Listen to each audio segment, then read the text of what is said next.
And we're live. Welcome, everybody, to the Killer Be Killed podcast, the least listened to podcast on all of interwebs. And we've got George. Holy shit. I'm telling you, man, this is going to be even like less watched now with that fucking intro. Come on now. Right. We got to build suspense. We got to have a little intro with people, just kicking the shit out of each other. So how are you guys?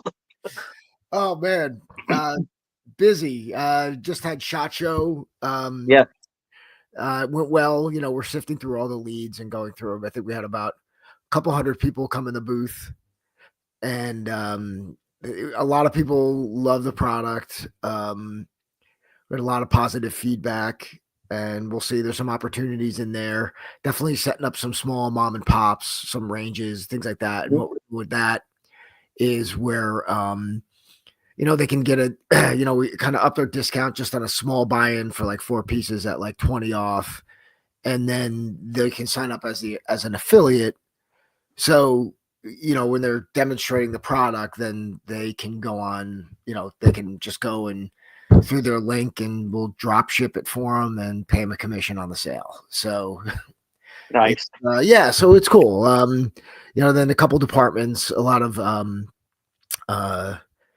especially undercovers, looking at the jackets, which makes perfect sense. I mean, a lot of them still don't like to have, don't like wearing a vest all day, don't like wearing the the t-shirt underneath, which is essentially same level of protection, but it gets hot. It's a pain in the ass. So the jackets, and plus they with the hidden draw system, they could access their weapon and whatever. So it was good. I said, the actor Joe Mantegna, I don't know if you guys know who he is, came to the booth. He's looking for a jacket for his son-in-law or soon-to-be son-in-law. Yeah, so he found us out. We got some pics. I think we posted those on InstaFace. And then our newest ambassador, Tiago Sanchez Marietta, the sledgehammer. Yeah. Do you know who he is? Say the name one more time. Tiago Sanchez. So he's a Brazilian. It's like a light heavyweight. Just turns out he happens to be former Brazilian paratrooper ranger for like 7 years. So yeah, his nickname is the Sledgehammer. Really super, super amazingly nice guy. He's got a backpack and a jacket. So he's going to be dropping some videos for his 574,000 followers like this week. Beautiful.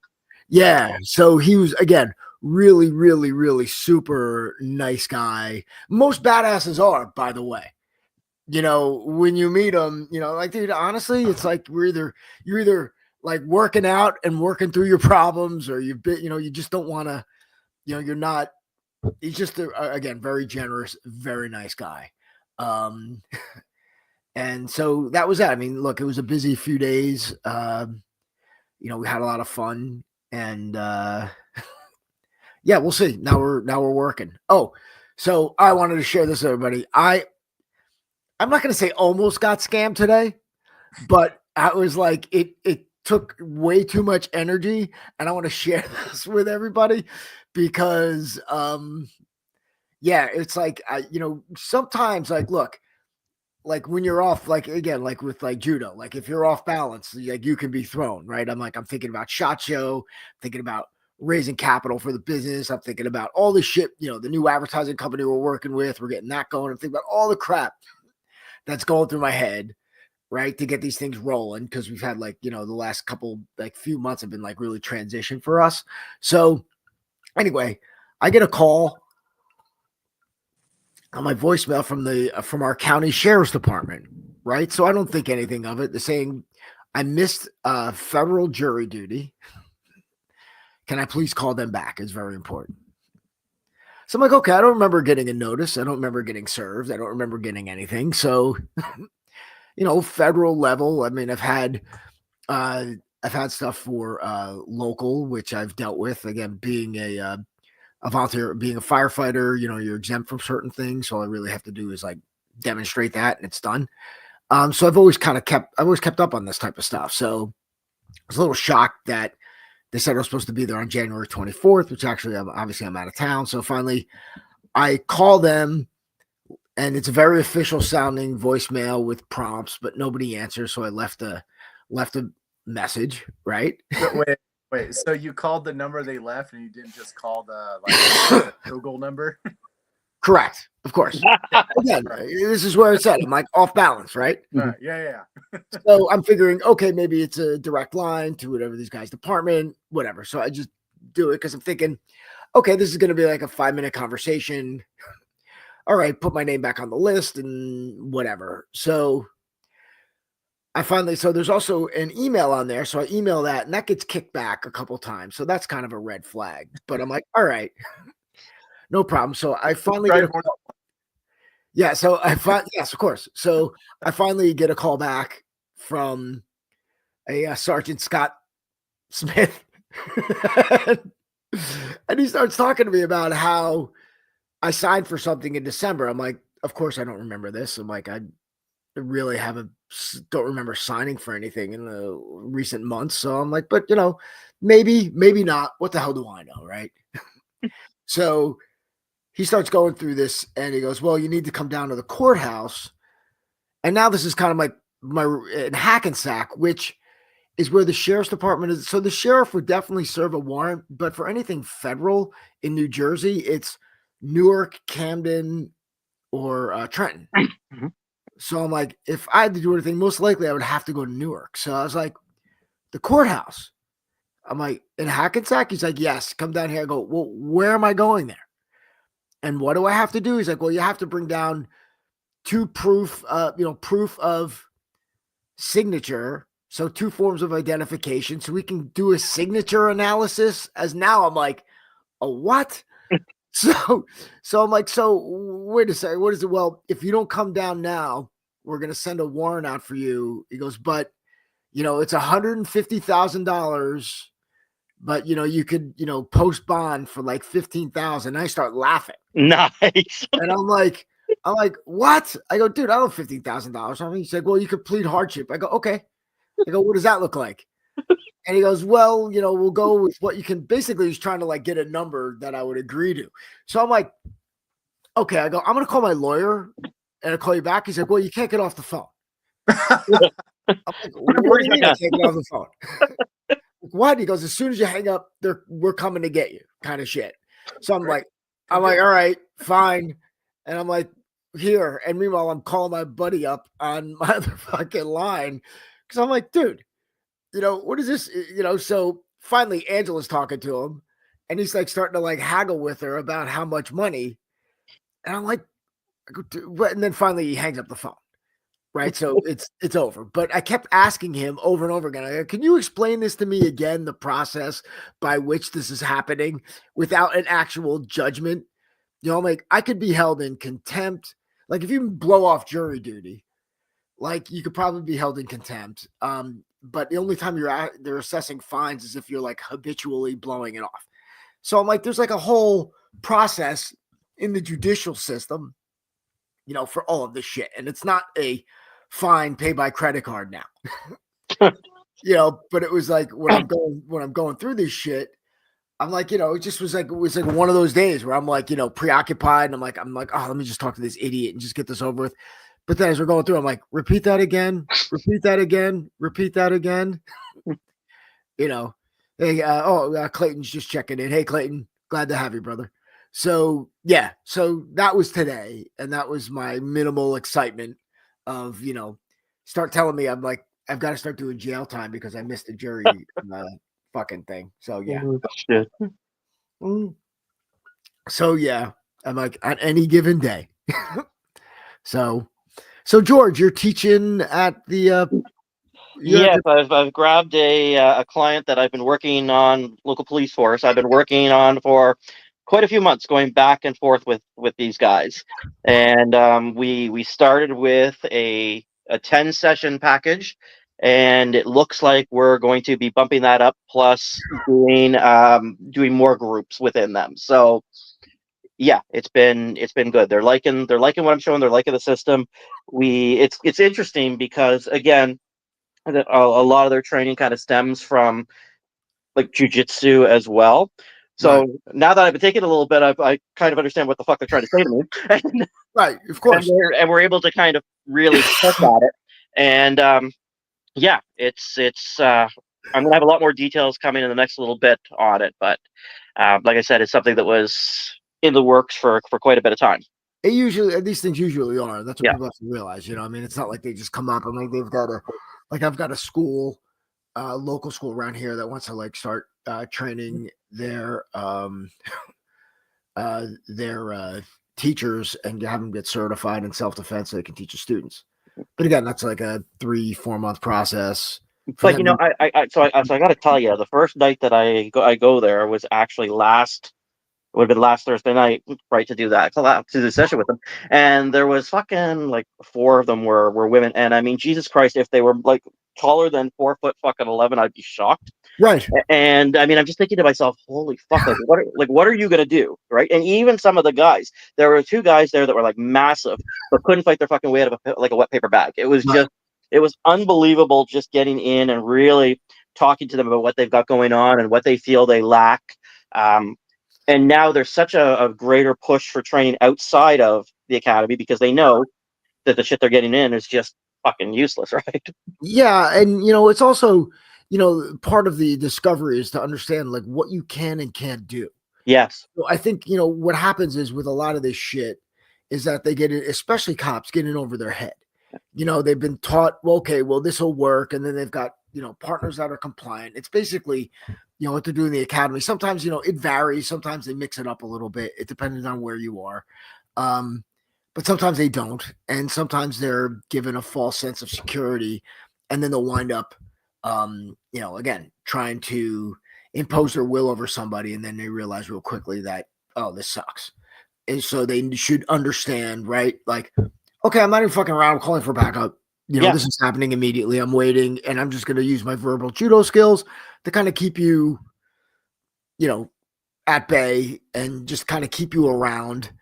And then, that's it. If I have to defend myself, it's going to be to save my life, not to arrest you, which exactly is the biggest misconception. And I'm watching and I keep watching shit like, I don't know, I was watching some old things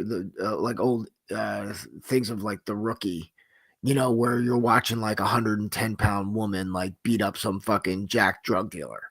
And I'm like, this is ridiculous. But I mean, it's all over the place where you're seeing like these hot, fit girls like just beating the shit out of like, guys who look like dudes.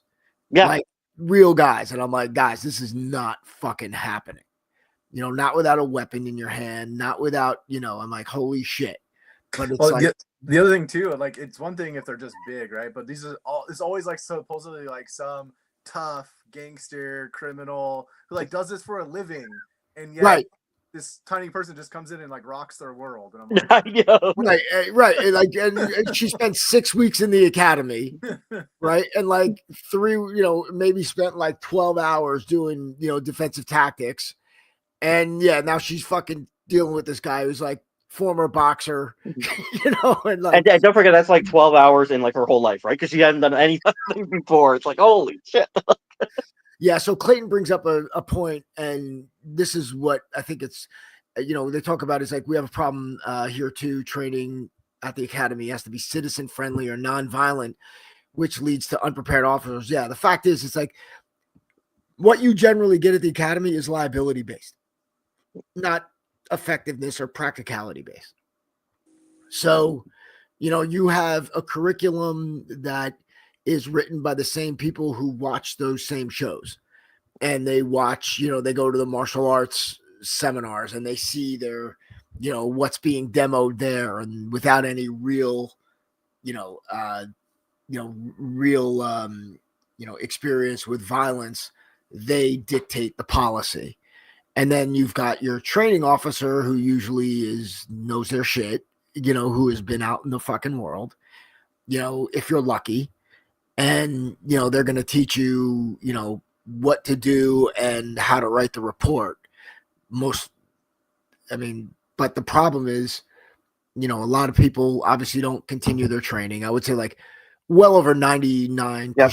I mean, it's freaking incredible. I was just funny. I went and got my knee checked with a friend of mine who's an orthopedic, and he also handles one of the local academies. And he goes, the cops, he goes, by far are the most out of shape out of all of them. I'm like, yeah, I go, at least the firefighters have to at least like practice, and they have to get in and out of the rig with equipment on. So I'm like, I feel like even though they're still guys, like I've been, I went through the academy with kids that were like, too fat to climb a ladder, like even like a few rungs. I mean, it was pathetic, and they're getting past too. So there's that.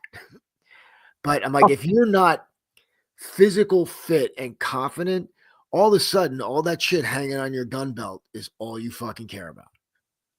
And you go quickly. And there's a saying that I love. It's fatigue makes cowards of us all. So I don't give a shit how tired. If you're tired and you see the devil, man, and you're like, I'm gonna die. Yep. Right. You're grabbing that freaking firearm, and you're just gonna start doing what you have to do to survive, because your life is in danger. Because you've lost total control. So, there's that. I know we're going to be talking about Bruce Lee in like 2 seconds, but yeah. So yeah, I mean, this is why it's like, you're taking these jobs and you gotta, there's gotta be continued education. There's gotta be training. There's gotta be certain fitness levels. But in the US, I mean, the unions kill it. Like, they don't allow you, like, you're in the military, you've got to have, a certain level of PT. Yeah. I mean, and the sad part is, the law enforcement, just like the military and firefighting, all kinds of other stuff, like they're under recruiting, right? Right. So then they're, oh man, you're actually interested? You know what? Let's go. Yeah. Right. And it's fine. They'll sort it out and boot, right? You're like, dude, you're going to make it or you're not. I'm like, as a recruiter, you're like, look, I mean, you got to get asses. They got quotas to meet, right? So they're going to get asses in the seats, and yeah, shit. So, yeah. So anyway, as Clayton comments, it's like the attorneys are deciding what cops need to do in the street. Yeah, exactly.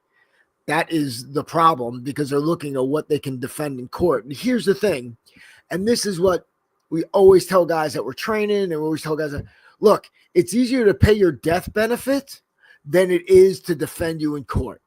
It's cheaper to pay your death benefit as a fucking cop than it is to defend you and then pay out untold millions of dollars. Yep. When you could just get paid a few $100,000 and then that's it. So if even that, I'm being more than more than generous with that. But yeah. So, think about that. And then, Mike writes, daily practice just as important as learning techniques correctly. Absolutely. It's more consistency is more important, just in general, whether you're doing fitness, whether you're doing a business or whatever, you got to be consistent. You can't be like, Can this lead us into a Bruce Lee quote? Yes, go. Okay. So wasn't it Bruce Lee who said, I don't fear the guy who's done one technique, 1,000 techniques one time, but one technique 1,000 times? Yes, it is. And he's absolutely 1,000% correct. Yep. So on that note, so this came up because somebody was asking about, it's funny, again, we all get into,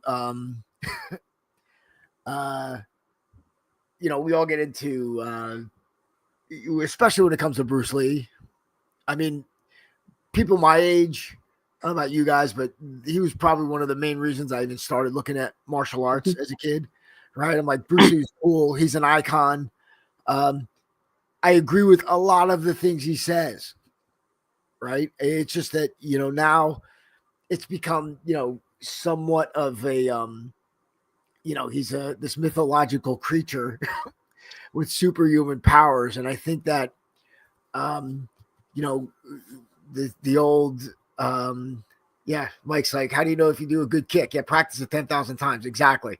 Like I always tell a story. I'm like, whatever sport I was in, it was like, do it, 700 times a day.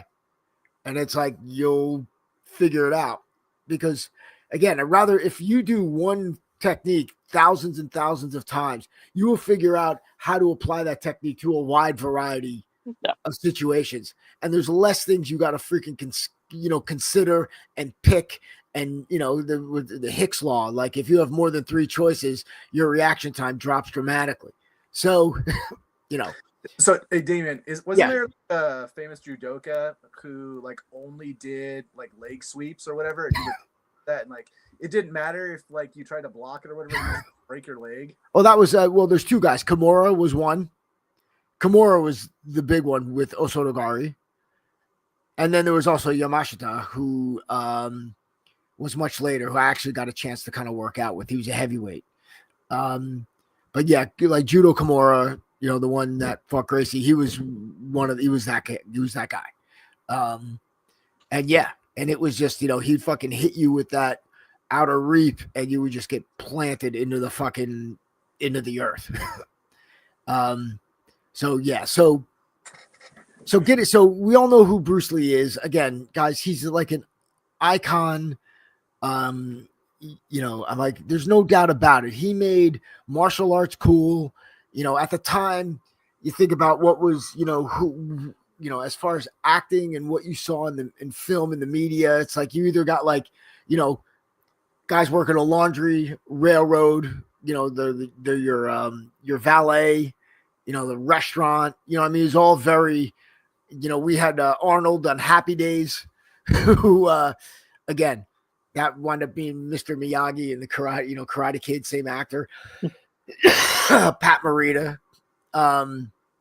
So, you've got like him coming in a time where now, the Chinese were viewed as like, let's face it, weak, untrustworthy, less than human to you. Now he's a stud superstar. Yep. So. Yeah, I mean, it wasn't just the Chinese, right? Because you look at that time frame, we're like right in the heart of Vietnam, right? Right. Yes. Right. So like, we're already dehumanizing the Asians in general because most Americans, especially at that time, had no idea what Vietnam was, right? Right. It might as well have been China. Correct. And so like you've got this dehumanization automatically going on, and then on top of that, it's the first conflict that's like being televised, so to speak. And so now American culture is actually being exposed to conflict, so to speak. And so like now you've got violence everywhere. You've got Asians everywhere. Right. And they've got this mystique of martial arts, right? Right. Right. So, enter Bruce Lee. Right. So we all know who he is. We've seen the movies. We've done all this stuff. So, this is what most people know. And I posted this link underneath. And I've all references to all this stuff. And I don't know, I think it's pretty interesting when you think about it. So we know he trained in Wing Chun Kung Fu with Ip Man or Yip Man, depending on who you're reading. He was also supposedly part of a gang and participated in death matches on the streets and rooftops of Hong Kong.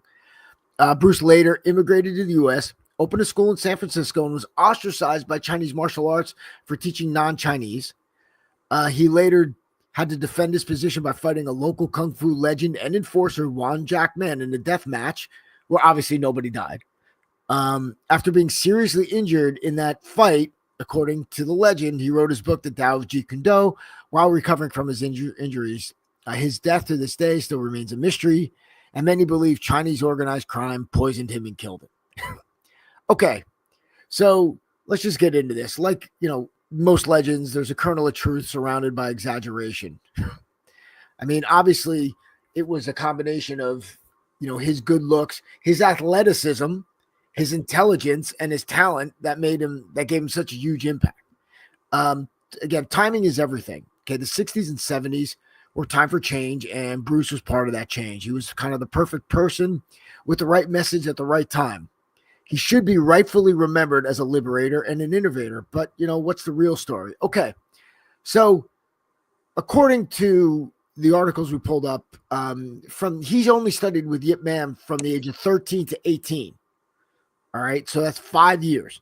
Now, not discounting the fact that, he's extremely athletic and talented, right? Because, like we said, if you got it, you got it, right? So, but there was other things. He wasn't like he was training with him, constantly. Yeah.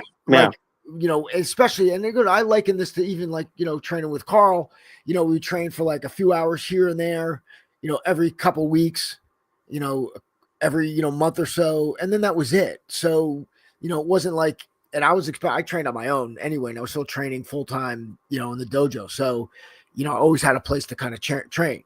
But Bruce wasn't just training in martial arts. He also won the Cha-Cha National Dancing Championship of Hong Kong.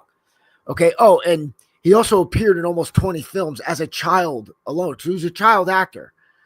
So in between a prolific dancing and acting career, Bruce Lee was participating in death matches and training in martial arts.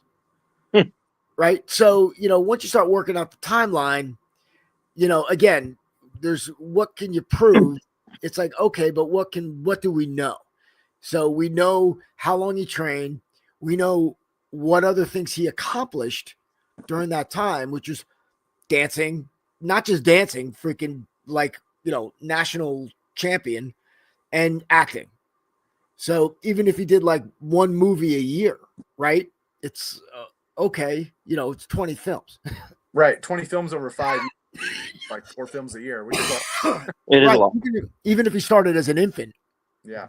Right. So Bruce immigrated to the U.S. in 1959. Of course, he was a U.S. citizen because his mom gave birth to him here. He was 19 years old. He lived, so he stopped training with Yip Man. He's in the U.S.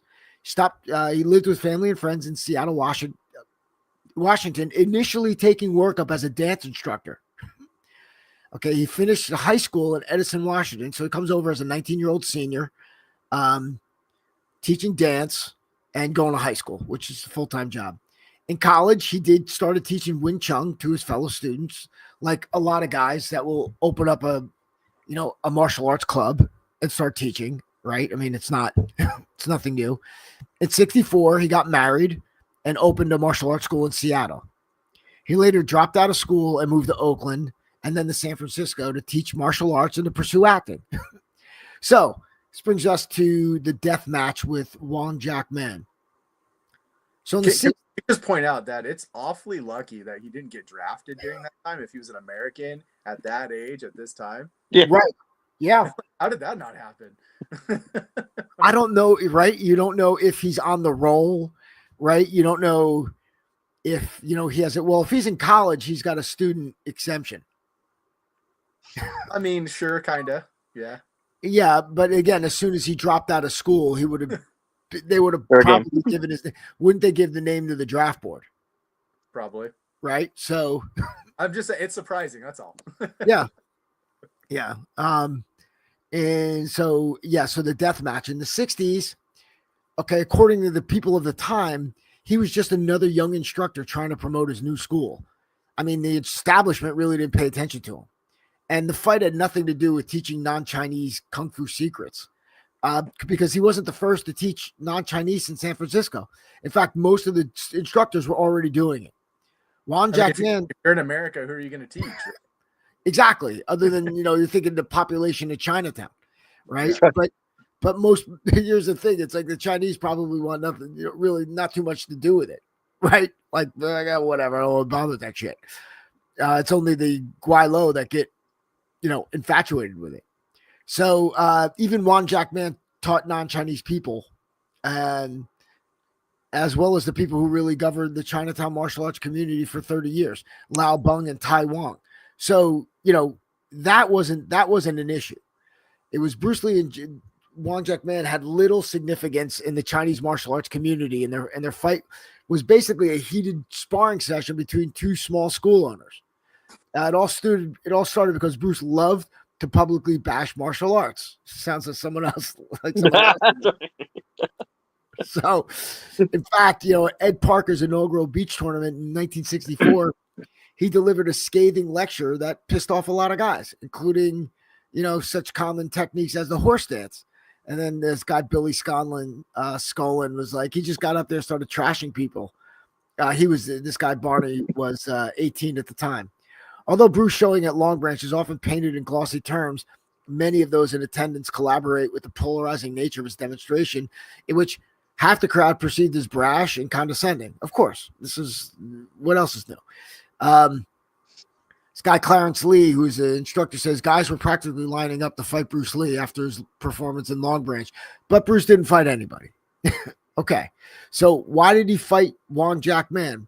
Okay, there are two theories on this. The first is because Wong Jack Man was poised to open his own martial arts school in Chinatown. He stepped forward as in an opportunistic moment to generate some publicity.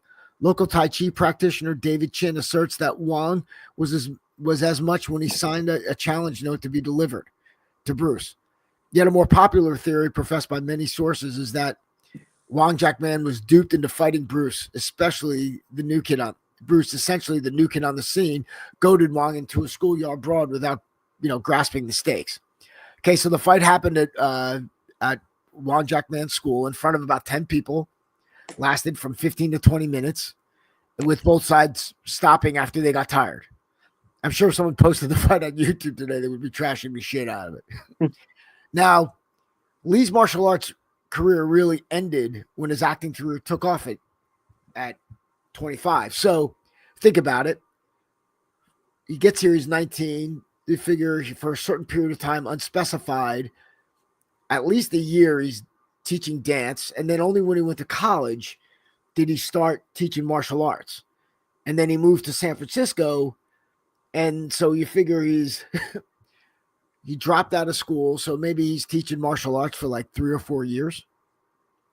And in being an actor or acting, now he's getting involved with, guys like, James Coburn, Steve McQueen. So, he's in the acting world in that community. So now he has access to all these people in Hollywood and he starts teaching them. So in 66 and 67, he started in the Green Hornet and continued to work till 73. So basically, Bruce Lee trained and studied martial arts for 10 years, at the most. Okay, not saying he was wrong with his observations. Like I say here, I agree with many of them. It's just that he never really had time to implement and test his ideas over a grand scope, right? And even the Tao of Jeet Kune Do, well, Bruce did write the most of it or a lot of it, but it was the Tao of GKD. In 1973, he wrote and published Chinese Kung Fu, The Psychological Art of Self-Defense. He started the Tao of Jeet Kune Do in 70 after he hurt his back in training, not the death match. And it wasn't completed until after his death in 1975. So the main editor is guy Gilbert Johnson. Johnson, along with Linda Lee, Dan Inosanto, and other students of Bruce Lee, helped him understand Jeet Kune Do well enough to editorialize and actually make it into a book. Mm-hmm. Basically, the Tao Jeet Kune Do is a collection of Bruce's thoughts and notes, along with collaboration from his students written by an outside author, which doesn't illegitimize it. It's just that's what it was. So, because even like you're setting out to writing a book, as I've discovered, you could have a good grasp on the subject content, but there's definitely structure and how it needs to be edited. So one of the things that make it this interesting, and was there really any record of Bruce Lee in a real street fight? Yes, there was, but nobody ever talks about it. It wasn't a street fight or a death match, but it was a bare knuckle challenge match where Bruce destroyed the guy in seconds. It took place when Bruce was teaching in the Seattle area. A local karate practitioner, Yoichi Nakachi, took issue with Bruce's martial arts worldview and loudly issued a challenge. So this karateka, followed him for weeks.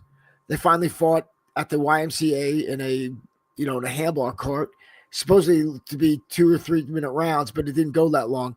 Bruce apparently obliterated this guy with just a series of rapid punches and a knockout kick in about 22 seconds, left him knocked out cold. Oddly, this entire affair gets shrugged off as meaningless when it really kind of proved this point, So granted, it was one fight and not one fight make a, because again, when you're looking at this, it's to me, it's like the man, not the system. Right. So, I don't know why this never got, any play. So I put the links underneath to the places that we reference. And the one thing I will mention is that they, one of the things was the judo Gene LaBelle. I don't know if you saw Once Upon a Time in Hollywood. It's Quentin Tarantino. So Judo Gene apparently, like it kind of gets, Judo Gene was a stuntman, judoka, overall, badass, good guy. And Bruce was generally talking his crap. And then he kind of challenged him, but it gets exaggerated in the film. In real life, according to Gene, he just Bruce went at him, and Gene just grabbed him and put him in like a fireman's carry. And then Bruce was like, let me down. And Gene's like, no, you'll fucking kill me. So it's like, so then he was like, okay. And then they stopped. And then to Bruce's credit, he went and, started kind of training in judo and some grappling. Right. So, look, it's not like I'm not sitting here and telling you that, this guy didn't take his martial arts seriously. But you gotta, reflect it. And what he had to say about a lot of things was I agree with, but you gotta look at, separate the myth from from the legend, from the reality. Right. So, you've got these over exaggerated, stories that are just the farthest from the truth. And you've got literally legions of people blindly believing them as fact. Go. It's like, it's like, what's his name? Gosh dang it. The kickboxer. Chuck Norris. Yes, right. It's like Chuck Norris, right? Like Chuck Norris can't actually roundhouse kick a bear into oblivion, right? Right. Yeah. You know what I mean? But it's like everybody likes to talk about how tough and amazing Chuck Norris is. Not that he's not a great martial artist, because he won lots of competitions and did great things. He actually did fight. Right. I said, police officer for 30, 40 years. But the point is that he, when he does push-ups, the earth doesn't move, right? Right. Exactly. And you're looking at guys like him, who, Bruce never, again, not that this is a, an evaluation of anything, but it's it's not like he fought in a tournament, right? It's not like he, we have record of him getting in one real fight and one sparring session. Right. Again, the guy obviously trained, obviously in phenomenal shape, obviously intelligent, but again, just a man. All this other shit that gets, put around him as far as who he's doing, he's a man that, like Mike's saying, he trained for 8 hours a day. I don't know that. Right. Honestly, if you're training, look, you can only train 8 hours a day for how long? For how many days? But how do you train 8 hours a day while also making a film, which usually takes 8-hour days to make films? Correct. Again, but this is one of these things, guys, we got to reflect against reality. So your body breaks down. Yeah. So if I was training for a competition, right? I'm there's a certain ebb and flow to what I'm doing. And before I am at that competition, right? Somewhere about a week before, I should be healthy and together. And it's a constant, you got to be careful, because if you get injured in training, you're fucked. So, a lot of people forget or don't realize that professional athletes, they have seasons. There's a reason why there's a professional season, right? Yep. Yes. Then they train to meet the challenge, and then they decondition, right? That's why people in the military get so hurt all the time, is because they expect you to be at this professional athlete level, so to speak, nonstop, which you just can't do. Your body breaks down. You need recovery, both physically and mentally. That's why it's now at my age, it's dude, if I'm doing hour and a half, 2 hours, max, but usually between everything, if I at an hour to an hour and a half, right? That's kind of where, if I can get in, if I can do it less, more or less, less time, great. But it's consistency over time. Yeah. These things, when I was training for let's just talk about wrestling, not necessarily football, because there's a lot of more film and shit involved in it. But when I was in college, wrestling, it would be in season. So preseason would be like lift, run, workout. And then in season was, and when I say like workout, like hour and a half, 2 hour practice. And then in season, there would be like a drill session with your coach, which is low impact for like half hour, 45 minutes. You do whatever recovery or medical you had to do. And then you would do whatever physical training you could do. That'd be like another hour. And then you'd have practice, which would be about an hour and a half, hour, 20 minutes, where you're basically drilling, and then you're really not going, you're doing limited live, and you're really kind of going off on the matches. And that's like a 3-month season, which is fucking incredibly long. It's brutal. But like in season though, your workouts are abbreviated. You're more recovery and keeping your wind up and drilling. You're not doing a lot of live, and you're not doing a lot of, you're really not kind of crushing yourself. You're crushing yourself like in the summer before, right? Where you're like really kind of going for it. And then in season, it's about like recovery, maintenance, and staying healthy, so, these 8 hours a day thing, it's like, no, it's impossible. No one does it. Yeah. If it's, again, in camp, you will, but then it's like, again, you're running, weight training, box, you know what I mean? It's all broken up, and you can maybe do like, 3 hour and a half, 2 hour sessions over the course of a day.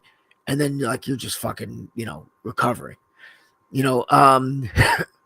so, I mean, Mike even puts it here that he was a gang in real life. I disagree. Mike, he didn't have these death fights early on. When he's a child actor, so he's in 20 movies from at some point until he was 18. Right. So, it doesn't seem like, did he maybe get into, I think these are exaggerated, stories from Bruce about getting in like maybe some schoolyard scuffles, but like the same thing. It's like, it just like a lot of the stuff, these death fights don't line up. You could say I had death fights in grammar school at Glen School when I was growing up because, hey, I could have died. Right. So, I don't, what's the game? I mean, like, so what's the point, right? The point is A, Bruce Lee was awesome, right? Yes. Well, he's still just a person. Right. And B, we're not Bruce Lee. Right. Exactly. And, context, right? So I don't know if you saw my email or not, but I was like, hey, it'd be really awesome to actually bring in and talk about Fairbairn, right? In comparison. Yeah. Right. So, Damian loves to trash martial arts, right? Coming from a guy who loves martial arts. Right? Yes. I have 3 black belts, people. I also love martial arts. I also trash it. Yep. Okay? Yeah. We're allowed to. We're allowed to. But here's the point, right? The point is the SDTS is based around what W. Fairbairn did, which is documented badassery, right? Correct. Yes. Yeah. It was developed over, decades in the, Shanghai Municipal Police. Right. Right. Then proved in World War II. And he took Fairbairn practiced a lot of martial arts. I mean, I forget what the exact number was, but the dude had a bunch of black belts and stuff, and he basically went through and said, this is martial arts stupid. And this is real self-defense. This is how you actually destroy people. Right. Right. And so, you talk about did Bruce Lee run in a gang and get in fights? We don't know. There's no documented proof that anybody's presented. Right. But W. Fairbairn has at least 600 documented hand-to-hand encounters. Right. He created the first SWAT team, with him and Sykes developed, the first C2B marksmanship and long-range marksmanship programs.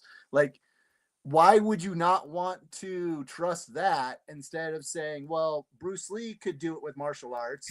Maybe he did, but in the one match that he destroyed that dude in 22 seconds, he threw a barrage of punches and kicked the dude. Yes. That's simple martial arts. Right. Yep. Right. And you could have done that with karate, Right. You can do it boxing, right? Boxing, right. Yeah, it's a typical MMA fight, man. The point with STTS, which I think a lot of people get hung up on, is like we're not saying martial arts is doo-doo. We're saying a lot of martial arts is doo-doo. Right. But like the techniques that we teach exist in basically all of martial arts because they're the most simple, basic, easiest stuff to do and most effective. Right. I forget what the dude's name is, and maybe you remember, Damian. I didn't look it up, but the guy who started Aikido, right? Oh, Weishiba. Yeah. That dude was a documented samurai who killed people in the battlefield. Right. Right. Then he retires from being a samurai. Right. And he's like, hey, killing people, not the best. Let's create a non-lethal form of self-defense. And I'm going to call it Aikido. And he based it on, body mechanics and science. Right. But like he was probably the only person in real life who could have probably used Aikido to any degree. Well, but after like 30 years of fighting on a battlefield, if he got in a real scuffle, guess what he would automatically default to? Right. Killing somebody. Right. So you bring up a great point because, like you're looking at this is like all like post World War II, right? So you got Hiroshima, Nagasaki, you've got the never surrender attitude, you got the Bushido, Japanese against the world. Then you had like 3 schools of thought that came like that grew out of it. One was Aikido, where it's like, what? We love our culture, but we're kind of done with all the killing shit. We don't want to deal with this shit anymore. So we're going to basically, it's like a theory to me of physiology, right? It's a study of physiology that gets misappropriated to actual self-defense, and then on the other side, you had Kyokushin karate with Masoyama, which is like, we're not done killing people. We just want to kick people's heads off and punch their hearts out. And then in the middle, you had Kano with judo. He's like, you know what? We still kind of like to mix it up a little bit, but we want to fucking have the sport. We still want to go. And we love the samurai, but we don't want to kill each other, but we don't want to do that other shit either. So, we're not ready for the flower arranging yet. So we're like, this is what we're doing. And that all kind of came out after World War II. And you get like, you look at, these guys that you're talking about, like, Fairburn and Sykes and then Applegate and then, all these guys that were like, they kind of didn't have an agenda to prove other than they just needed it to work. How do we kill Nazis? That's all they cared about. Yeah. I mean, if you're looking at like the Shanghai Municipal Police, I mean, these guys, like these officers were getting like clipped on a regular basis. Fairburn got his ass kicked, and then he went and started training in jiu-jitsu with Okada, and that kind of started, that started his journey as to, the truth about fucking self-defense. What fucking works? Does that not sound like Cestari's journey? Like he trains in martial arts, he becomes a cop, he gets his ass kicked, he goes, wait a minute, something's wrong. Yep. Yeah, exactly. And that was so Adams, he's out. It's like, it's like Fairburn trained in judo. He had a second degree black belt in jiu-jitsu. I mean, in judo. He studied, Chinese boxing, Chinese long fist, all this stuff, even like, Indian wrestling. Yeah, if you Wikipedia it talks, it's like 7 or 8 things. It's ridiculous. Yeah, because he's in Shanghai, and that's a protocol. So they have access to all these different personal bodyguards to to access through different styles of fighting, and again, you look, I mean, Clayton, Clayton Dredd, he had a laboratory in which to kind of experiment, but it was more like kind of a little bit out of necessity, or it's like, okay, we're training this shit. It's like, oh, all right, that worked. Okay, good. We're keeping it. We're teaching it. So you're looking at like, these guys that like, get forgotten. I mean, like Fairburn wrote Defendu and like came out in like 1954 or something like that.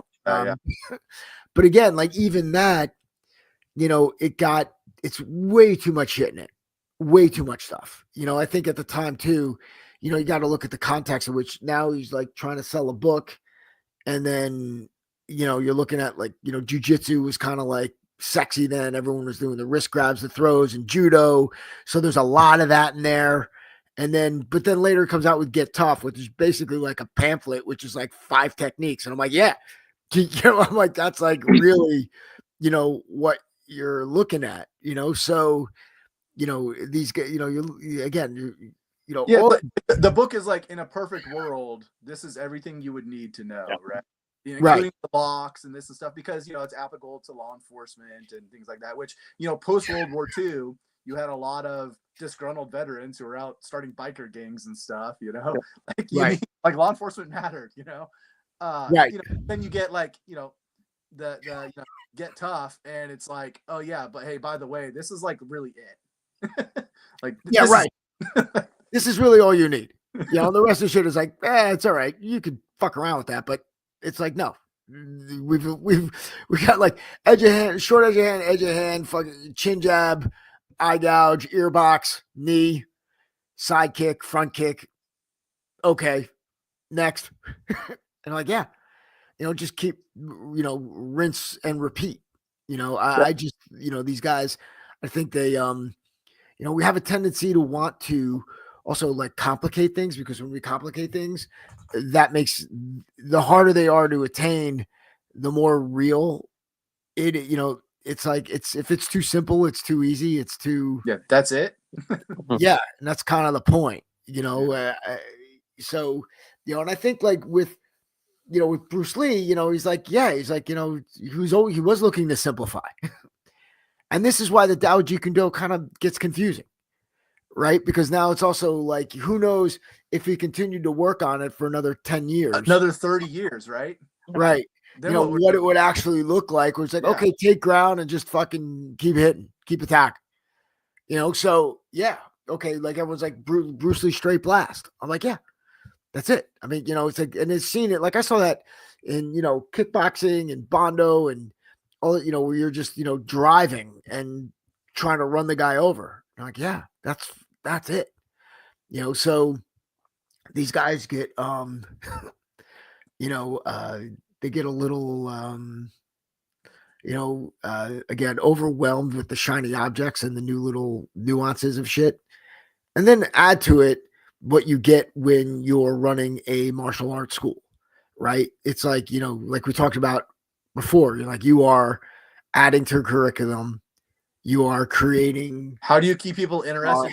Yeah. And this is like, people are like, well, dude, I go, honestly, dude, I go, you train with this for a year or two? I go, you're an instructor. You know what I mean? You're not, I'm like, you don't need, anything else. And like you said, I'm like, I would recommend you want to supplement your training with some sort of grappling. I go, great. You want to go, mix it up in box or Muay Thai or, whatever. I'm like, awesome. I'm like, get it, yeah. But then after that, I'm like, yeah, dude, you don't need all that shit. You understand what it's like to, have somebody like laying on top of you, trying to strangle you or trying to, kick your legs out from under you just as an idea and kind of get it going. I'm like, you do that for a few months. I'm like, you'll get an idea. Okay, cool. Yeah. That's where you learn like body positioning and right. Like distance and space and like all that stuff, which is important. Absolutely. And, stress inoculation, where, somebody's like, figure out how tired it is to actually freaking do that stuff. Oh my God. Like if you haven't done anything like that before and you get in the ring or get on the mat, I'm like, you're going to see God. You're going to see God quick, because, well, it's all unknown. Right. Mm-hmm. So you don't know if like, am I going to die right now? Or is this like no big deal? I think every situation I'm going to die. So you react accordingly. And then your adrenaline just kind of burns through everything. I mean, I always used to love, kids coming in, especially when I was coaching wrestling, taking a kid in, especially. And I felt like if a dude was a stud, right? Stud football player or something that came in, never wrestled before, will get on the mat. And in 10 seconds, he's like over. I'm like, okay. But I go, hang out. I go, in a week, I go, you're going to last like 5 times, 10 times as long. So just, bear with me. I go, that's the hardest part. Maybe the hardest part is getting up and doing it again. But, after that, I go, it's just going to get progressively easier, exponentially easier. So yeah, I don't know if it's in the newer stuff. I haven't watched it on like the SDTS, but I know in the core combat video stuff and like the core combat stuff, you talked about how a good benchmark is to go as hard as you possibly can, hitting something, and then when you gas, whatever time that is, divide that by 4. That's how long you'll last in real life, right? Right. Yeah, right. That's about right. Yeah, because that adrenaline is just eating up everything. Yep. So you gotta think about that shit. So the longer, that's why it's like always, keeping yourself in somewhat shape, and then if you're not, should always supplement with weapons and things like that, like like pepper spray and crap like that if you can. I mean, just do it. So Mike writes, and again, I love all the comments. Every guys, keep them coming. If you guys want to take a look, where are we? Okay, so just get to some of these comments before we call it a day. And anything that's hitting you guys? I don't know. Let me look. I just let you field them. I don't know. Come on, man. Where are we going, Colin? Again, Mike, I love you, buddy, but again, training with Ip Man was different than other martial art training. How do you know? I'm just asking you to question, Mike. I'm not, I'm just like, how do you know? It could have been awful, right? I mean, we're just getting a legend of stuff. Again, he's got a reputation, and I get it, and it's because he was foreign. I don't know, what that means.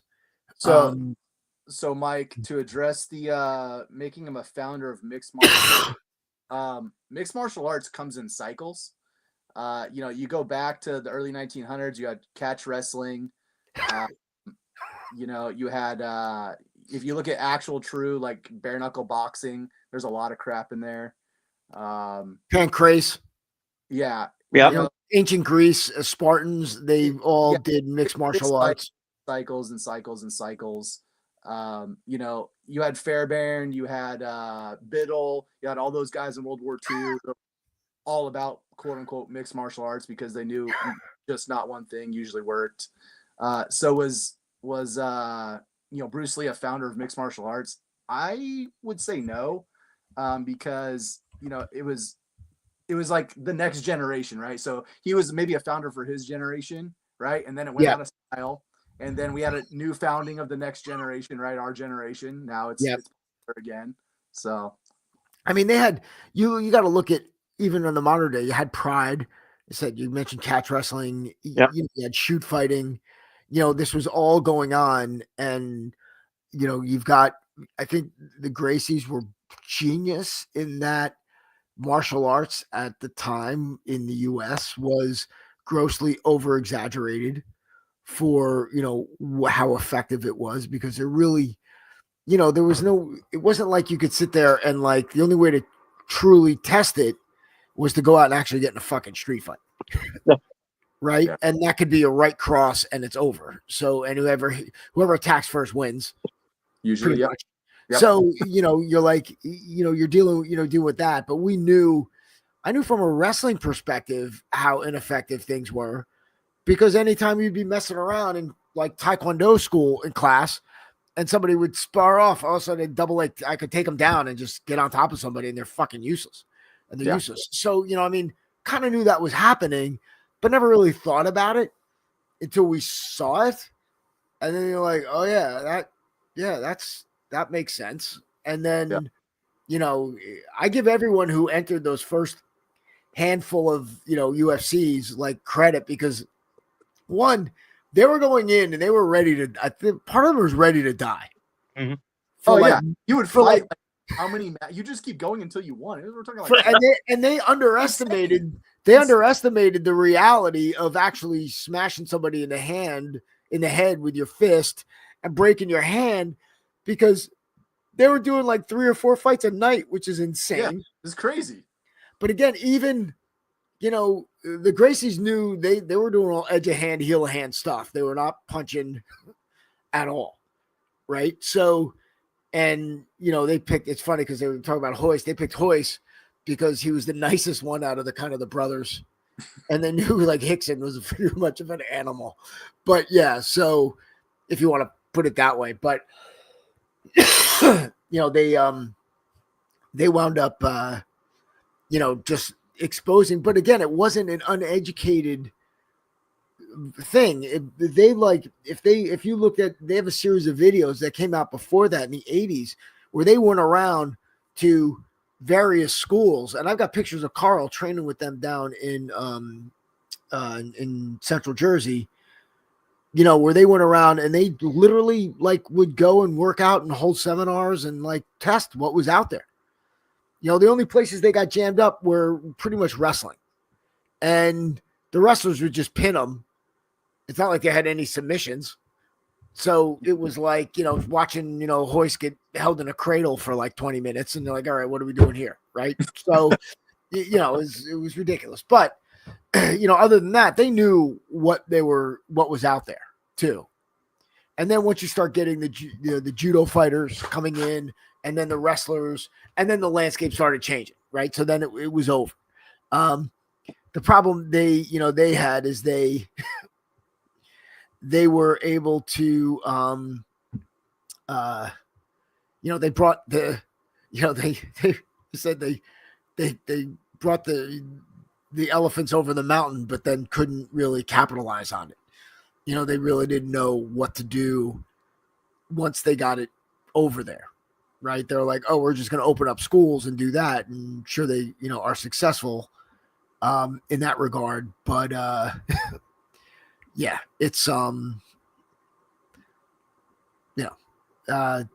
the Zuffa brothers and Dana White, you know, took it to a whole nother level. So, all right. So yeah, I guess that's our time, guys. I want to thank everybody for joining us. Really. I do want to really quick, Damian, before you wrap up. Adam had a really great question. Oh, good. He said, hey, can we do a video on the symmetrical versus symmetrical combat and self-defense? I just saw that too, Josh, and I think that would something we definitely need to do. Yeah, we should definitely do that. Okay, can you explain what that is for people listening at home? Symmetrical and asymmetrical. Yeah. So symmetrical is when they're equal, right? So you have like, I'm a boxer, we fight, right? Yeah, or I do this, you do that. I do this, you do that. My weight class, right? I'm 150 pounds, this guy's 150 pounds, or both dudes, right? That's symmetrical, okay? Asymmetrical is it's not equal. So, right. You know, I'm a boxer, I have a gun. Right. You know, that's okay. Not equal is asymmetrical. So essentially, we is train in asymmetrical combat. I mean, that's basically what we do. So I think I understand what he's saying. We guys can put something together if you want. Yeah, it's a good discussion. Sure. Yeah, I think you know, we can talk about equalizers, right? Important. Yeah. Equalizer, distance, right? All that stuff comes into play when you're dealing with symmetrical. So right. There's enough for sure. Yeah, Adam. I mean, obviously, as you know, because you're trained in the program, we view every situation as asymmetrical. It's always weaker, smaller versus larger, stronger, outnumbered. Other than that, it's like whatever. You know, I mean, what's the point, right? So, and most martial arts are dealing symmetricals, right? Where you're, you know, same style, same, you know, kind of same experience level, same. Even Damian, just even as an example with that, last week at a BJJ session, it's exactly the same fucking thing. It's like, okay, we're gonna team up, but try and find somebody, you know, close to your size, close to your weight, right? Because we need to keep that, you know, even, as opposed to, you know, hey, you're fucking 110 pounds, you go deal with that fucking person who's 350, right? Right. And this is what people don't understand is that, you know, martial arts, especially combat sports, are made to be, you know, applied to somebody your size. Mm-hmm. Right. Hence everything with a fucking weight class, right? Like, yeah. I mean, it used to be like back in the day, especially like judo, no weight classes, not until the Olympics did they add a few weight classes, and then they had like 5 weight classes. For the most part, it's like, hey, dude, if your shit worked, it's got to work on that fucking mountain over there. Yep. and then that's how they viewed it. So, and there's very few people who are good enough to fly across the whole spectrum. It's usually that Abel being one of them. yeah. They usually weigh around 200 pounds, 2 to 220. Like, Kosei Inoue was one of those guys, where you're getting guys that will go in open division, as a, as a weight, but that's like kind of seems to be like you can get speed and strength and handle everything there. Once you get, I think there's what's his name? Inoue. Not Inoue. Koga, who is a middleweight. He's like 160, 170 pounds. He made it far in the All Japan Open Division Championships, but then he lost in like the quarters or the semis or something like that. He was the smallest guy that I remember being able to make it the farthest in that Open Division. So yeah, I'm like, you're looking at stuff like, because when you're getting like, especially like wrestling or, BJJ or like ground fighting, I'm like, if you get somebody who's say 30 to 40% larger than you, it's gonna suck. There's no, you can't create space. Yeah, can't create space. It's fucking painful. It sucks. And yeah, so all right, good. Yeah, cool. We can talk about that all day. All right, guys. I want to thank everybody for finding us, for joining us today. Really good, great comments. Thanks, Mike. Appreciate it. Clayton, Adam. Who else we got on here? Robert. Robert raised a point. Possibly Lee got a medical exemption because he was nearsighted, and one leg was 1 inch shorter than the other. Did not know about his legs. Wow. See, I learned something. Thanks, Rob. Okay, everybody. Thanks for joining us. Till next time. Train honestly.